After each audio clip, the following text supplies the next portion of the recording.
anybody who has an opinion on anything was almost purged out of the party. He's been psychologically damaged by that abuse for many decades. We are so wasteful as a government, spending all this money on illegal immigrants. Before we hit bankruptcy, I think we're going to see mass violence in the UK. Hi everybody, and welcome back to Nick Talks. This episode's amazing guest, first time on the channel, is a gentleman you may have heard of, and that's Edward Oakenfull. How you doing, Edward? Absolutely fantastic, Nick. Great to be on your show. You're welcome. For people who don't know, we chatted for the first time an hour ago, and straight away it was like, I want you on my channel. What you doing in an hour's time? And you said yes, and here we are now. Yeah, I just great to be part of your show, and I've followed you for years on Twitter and your career and everything else. I think you've done some incredible work, Nick. Thank you. Let's start off with Reform UK. Like me, you're a previous member of Reform UK. I got involved in Reform in 2021. They'd only just set up, basically. I was one of the first people to stand for them. I stood for the Mayor of Greater Manchester in 2021. Became disillusioned, didn't really continue working with them. And then I officially joined the party at Christmas just gone. They'd done well at the election, saying all the right things. Nigel Farage had come back, who's a great campaigner, and they're top of the polls. And I thought, right, here we go. This looks like it's going to be the vehicle for change I've been waiting for. I'm going to get involved. I'm going to support him. I'm going to help him. And within 5 months, I was like, this was a huge mistake. This is like a mini dictatorship. They're not interested in my ideas. They're not interested in me at all. They know what they're doing. It's all about containment. It's all about you will do as you're told. If not, get out. And after 5 months, I left. What was your experience? Like you, I've been despairing about how our country's been run for decades. On all the big issues of the day, Labour, Conservatives, Lib Dems, Greens, they've all come together and they've got pretty much the same policies. There's hardly any difference between them. Reform came along and you thought, wow, this is something fresh and new, and this is something I could get behind. Wow. So I joined, put my head above the parapet. I was interviewed many times and given a constituency to contest in last year's general election, Derbyshire Dales, near where I live. At that time, it was all about free speech, and people at the top listened to you. Met Richard Tice, Ben Habib, who was there at the time, Gawain Towler, some of the key figures within the party. This is even before Lee Anderson joined. Lee Anderson joined subsequently, and yeah, really on board with it. Thought this is something really fantastic to be part of. Then the game changer Nigel Farage joined the party just before last year's general election. And at the time, I did think, wow, this is fantastic. It got us so many headlines and so much news. But the more it went on, the more you realise the whole Nigel Farage is so tainted. What do you mean by tainted? He's got a whole load of baggage. Everywhere he's gone, he's got this narcissistic personality that he hates anybody else overshadowing him. And there have been so many people that he's thrown under a bus, so many loyal people that have worked with him for years, and they've been kicked out of all the parties that he's been part of. And that began happening with Reform. I've seen so many people, really good people, great thinkers, and anybody who has an opinion on anything was almost purged out of the party. By the vetting system and by other means. Yeah, I mean, I think that's actually, a proven fact. We've seen what happened with Rupert Lowe and many other people. In the defense of Nigel Farage, let me say this. I think Nigel Farage has come back into politics. He's got his own baggage. He lost control of UKIP. He lost the leadership of UKIP. He then set up Reform as a side gig and then disappeared. He's back now. And I think he's saying to himself, I'm not going to lose control of this. The polls are saying I could be Prime Minister.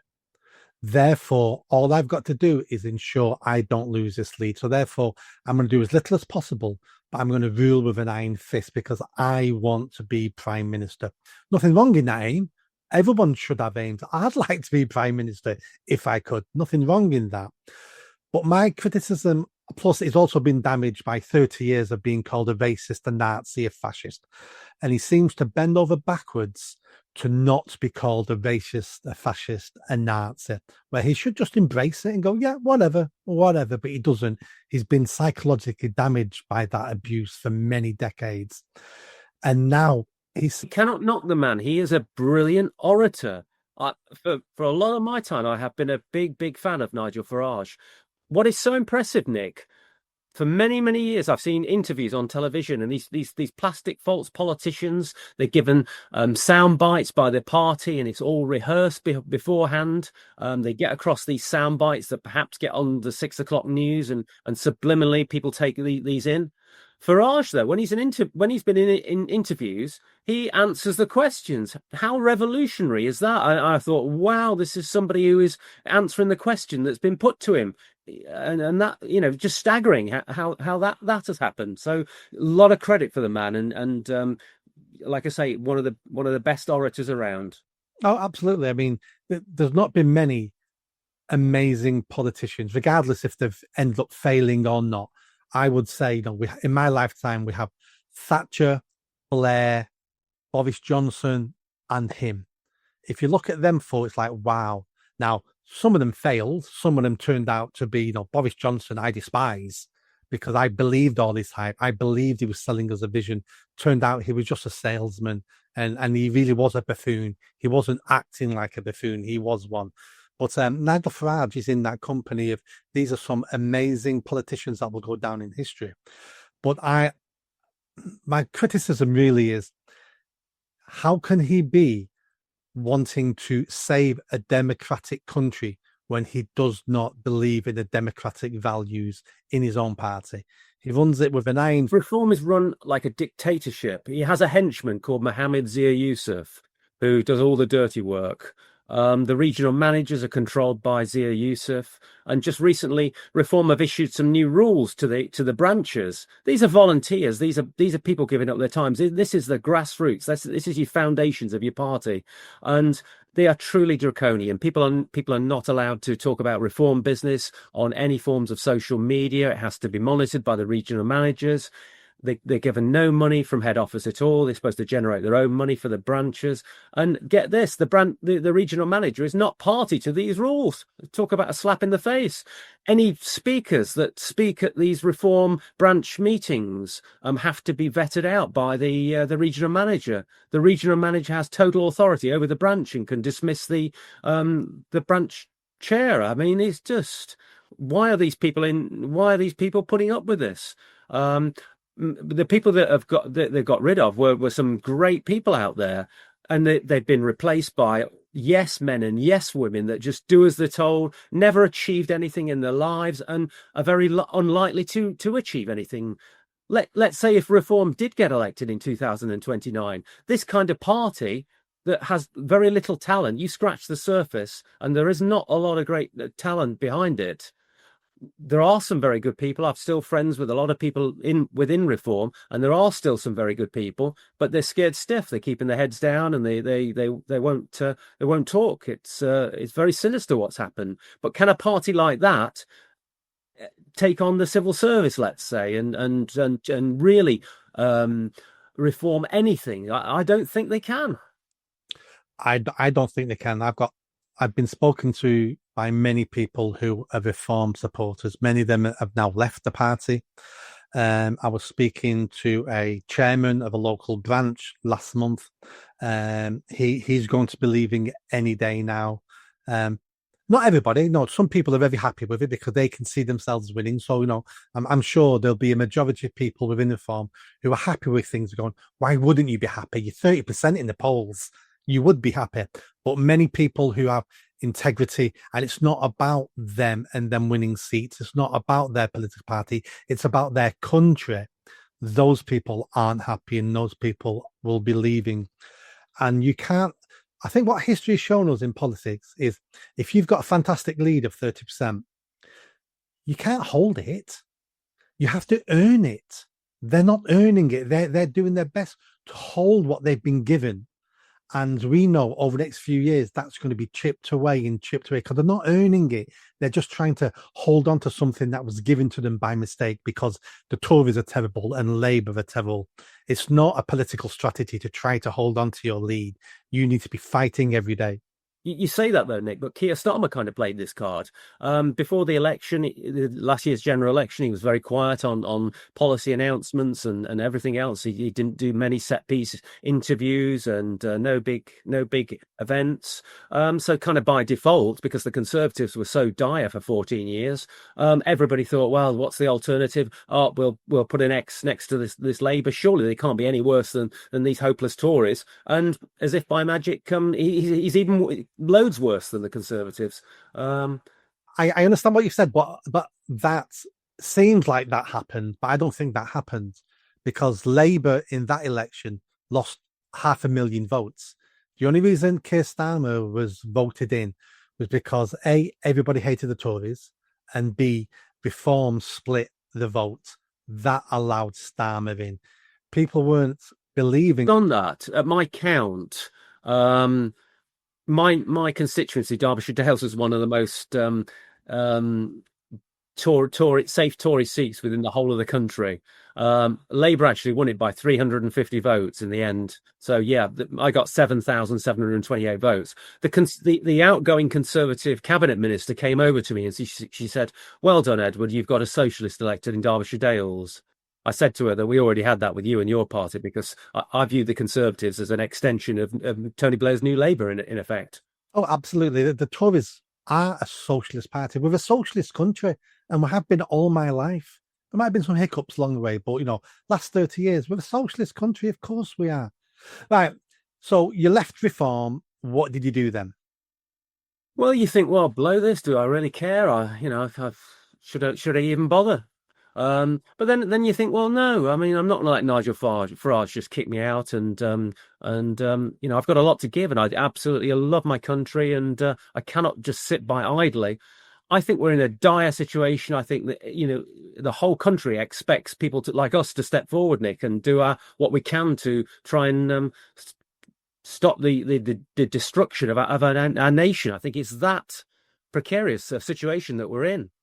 I'd kept in contact with lots of people from Reform. There's all sorts of WhatsApp groups and that I've been in touch with. In touch with lots of people that left Reform, that were kicked out of Reform, and also Ben Habib. Ben Habib is just an excellent, super intelligent person. He's more British than most British people. He's absolutely such a superstar. Ben Habib has he told me that he was out of politics. Sorry, he's out of Reform, but he wasn't out of politics. What does that mean? So Ben has gone away and set up a new political party. It's going to be shortly registered with the Electoral Commission. It's called Advance UK, and it's gaining massive traction. He's trying to get to 30,000 members, which I understand he's not far from. And that's just in 7-8 weeks. It took Reform many years to get to 30,000 members. So we are doing, and I believe in Advance UK. I think this is the real deal. This is the party that Reform should have been. That journey you just described then is almost mirror image to mine. I left Reform and I said to myself, "You idiots! You had doubts anyway, but you believed the hype. You joined when you shouldn't have joined. I've resigned now. I feel a bit of an idiot for joining in the first place. I'm not. That's it now. I'm not joining another party. I'm going to carry on campaigning, doing what I do." And as time went on and months went on, I said to myself, "You sound a bit of a coward there, Nick. You sound a bit of a coward. If you want to save this country, do you think you can do it by yourself, Nick? Is that what you're trying to say to yourself? That you can do it by yourself?" Because you can't. You can do all the stuff you do, but you need to be part of something big. You need to be part of a movement. And that's when I thought, it's my pride. It's my pride telling me not to try again. And only cowards listen to the pride. And that's when I looked around and thought, Advance UK, Advance UK seemed to be taking on all the people I admired who were in reform. I admired those people. They had experiences, they had different talents and traits. They're all joining reform. I've always liked Ben Habib. My wife has always liked Ben Habib, who I'd never met at that point. And I thought, right, I'm going to join Advance UK. But before I do that, I want to make sure I don't make the same mistake. So I want to talk to Ben Habib. So I interviewed him a few weeks ago, and it wasn't like an interview with this. How are you? What have you been? It was like, right, Ben, I've got 5 questions that are important to me. I'd like you to answer them, and then I'm going to decide if I'm going to join Advance UK. So it was a bit of a different interview. So he answered all the questions in depth, in detail, and at the end of it, I said, I'm joining Advance UK. So I joined, and my number when I joined 2 weeks ago was 30,051. So we've got over 30,000 now. I was number 30,051. And is it going to work out? I don't know, but I want to give it a good go.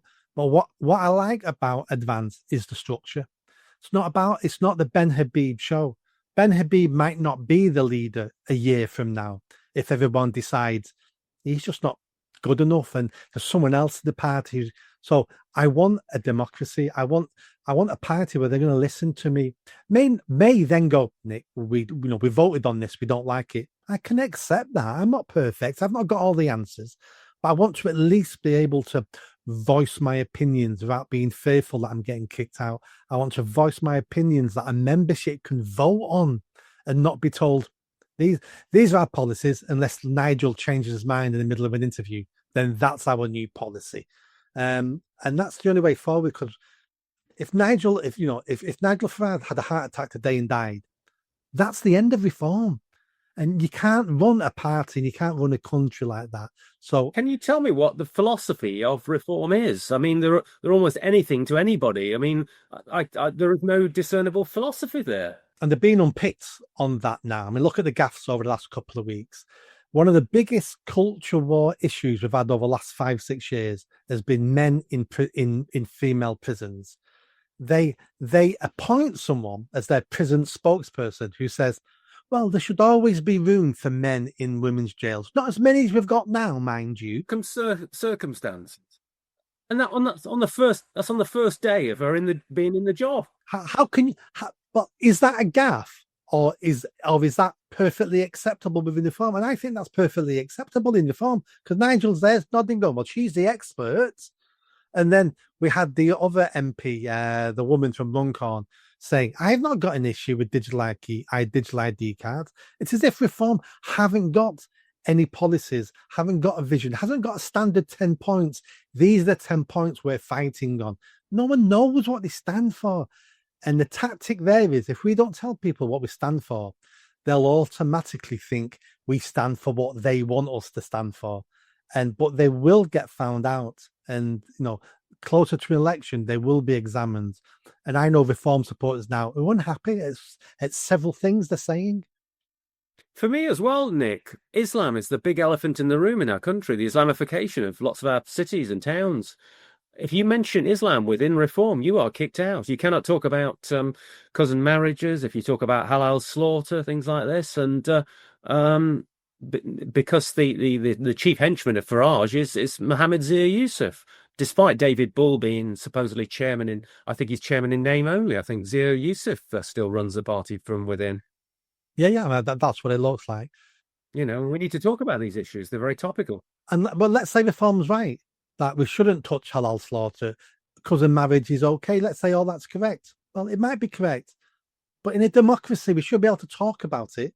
We should be able to debate it. And in the political party, we should be able to vote on it. When Sarah Poachin mentioned a Prime Minister's question time about banning the burqa, and Zia Yusuf takes a strop and resigns, but then comes back a few days later. I mean... Yeah.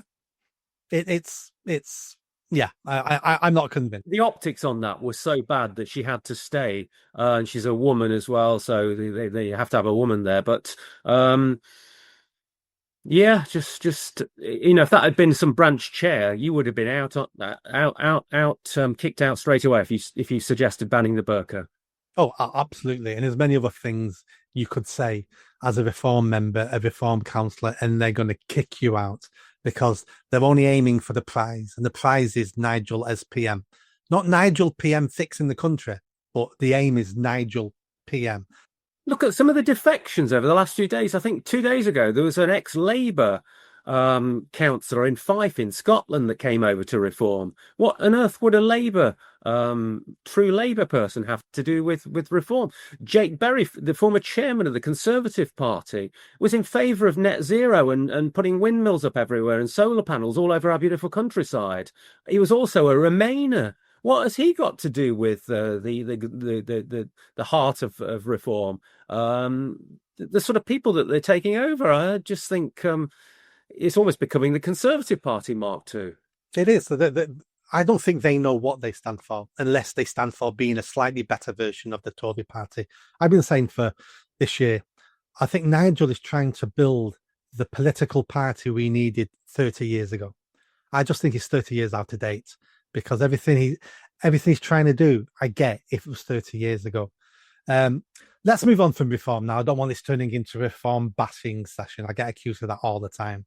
We're in a mess. Let's talk about open borders. We're in a mess. We can't stop foreign people entering our country, and then we can't stop our government spending billions on them, spending billions on people we don't want here, and that the government doesn't want here, and that we can't afford to be here. And we can't stop them. We stopped the Spanish Armada. We stopped Napoleon. We stopped Hitler. And we can't stop little rubber dinghies coming over with unarmed men. And I pull my hair out. I can't understand how we got into this situation and why no one can stop it. What do you think on that? Financially, we are destroying our country. We're already 100% the official national debt figures are almost 100% of GDP. They're actually far, far higher. There are the unfunded pensions, which is a great big Ponzi scheme in itself. There's also the private financial initiatives. If you add those in, we are trillions and trillions in debt. £100 billion a year in interest on the debt we're paying, which is going upwards all the time. The gilt markets don't think that the government are going to be able to keep paying this back, so they're demanding ever higher interest rates on this. We are so wasteful as a government, spending all this money on illegal immigrants. Some of those official figures they give you, often it's just for hotel figures. That doesn't account for the mobile phones they're given, the money they cost the NHS, the dentistry, the legal side of it, where a lot of these people are criminals, and the police and the investigations, the court. So this is costing tens of billions to look after this horde of people that have come over here. And like you say, there is not the political will to even go there with it. Stupid deals that have just the so-called one out, one in deal, which is an insult to anybody's intelligence. It's almost 25 in and one out, and that one out probably won't go out because of all the human rights legislation and all the legal aid that will be lavished on these people. Everywhere is a disaster on this, and financially, eventually we will implode because there's not the money in the system to keep paying for all this. Why should people slog their guts out, getting up early in the morning, going out to work, paying all this money in tax for it to be just frittered away like this on foreigners that shouldn't be in our country? Yeah, I think before we hit bankruptcy, I think we're going to see mass violence in the UK. I can sense it in the air. Everybody's unhappy. Everybody's standard of living has been dropping now for at least a decade. Children, you're looking at your children going, you can't afford, you'll never buy a house. Young people now can't buy a house. Most of them can't afford to rent. And even if they can afford to rent, they can't find somewhere to rent. Our jobs market is still being the external pressure to keep wages down. We've got a housing crisis. We've got an immigration crisis because there's supply and demand. These are basics of economics. There's just so many people coming to this country, legal and illegal. And that is pushing up demand for housing, which in turn is pushing up rents and prices. And no wonder the young people that are born in this country are struggling to get a house or even rent a house. Yeah, 1 million people a year coming into the country. So you're looking at 500,000 houses they take up every year. And you wonder why we have a housing crisis. You're right. We haven't got a house building crisis. It's an immigration crisis. Yeah, and do we really want all our lovely countryside built on just to house all these foreigners that are coming to this country? 111,000 record asylum seekers applied in the last 12 months for asylum in this country. That's only because we've got the softest touch asylum system going. So these people know that and shop around and apply to the softest touch going, which is Great Britain. Also knowing that if you fail, you still stay. You never, just say you're gay, say you're trans, say you've converted to Christianity, and then you're guaranteed to stay here forever. Even if you commit horrendous crimes, we'll never send you back because it's a danger to you. It's also Nick, revealing figures from the OBR the other day about low earning migrants cost the system up to £400,000 when they retire in this country. So these people are a lot of these people are a massive net drain on our finances. I talk about the whole system imploding eventually, and it cannot keep affording all the whole world to come here and live on to be low earners. These are low earners. There are people that have got living on welfare, foreigners that have just come to this country and then been given all sorts of welfare and costing the system even more money. Yeah. And the question is, do you blame him? Wouldn't you want to go somewhere better, that you're treated like a semi-god, you're given everything you could ever dream of, and you're not expected to integrate, to assimilate, to work, to do anything? It's like they're not the problem. We're the problem for allowing it. Our stupid system and our weak political elite that rule over us and allow this to happen. I think I'm optimistic, Nick. I think the silent majority up and down our country are waking up now. We're seeing it. These demonstrations are just being outside these illegal immigrant hotels are now being replicated all up and down the country. We've got this massive march on the 13th of September in London, United Kingdom. This is going to send a powerful message to the establishment. Oh, things are definitely changing. The Overton window has definitely moved. We've got people hanging flags up on lampposts. Council takes them down. They hang more up. They're buying them themselves. We're painting mini roundabouts. We've got demonstrations outside migrant hotels. We've taken it to court. Epping Hotel now is being closed down. Other people will be doing exactly the same now with their migrant hotels. That won't end the problem, but it gives the government a new problem, and we'll chase those problems when we find out what they're doing next. It's evident that the whole British public are turning around going, we've had enough. You've misinterpreted our silence as cowardice, but it was really tolerance, and we're becoming more and more intolerant because you're taking advantage of us, and it can't go on because I'm worried about my children's safety, my children's future, my children's country. I don't want to pass onto my children a broken country, and I think that's what's driving people now, is the future for their children. Yeah, I wholeheartedly agree with you. But there is a political solution. Advance UK stand for all these things that we all hold dear, and it's an ultimately patriotic party that just want left and right wing politics. I think is an outdated term. It's just people who love this country and want the best for our country, as opposed to all these globalists and these so-called progressive types that want to run our country down. I'm so proud of our culture and history and the great things we've achieved as a small little island nation that's gone out into the world and brought the modern world to the whole world. Yeah, absolutely. I wrote about this in my latest book, Anglophobia. We created the modern world. This little island developed the modern world and then gave it to the world for free. We gave the world our language, our court system, English common law, and the Industrial Revolution, so much medicine and science and technology.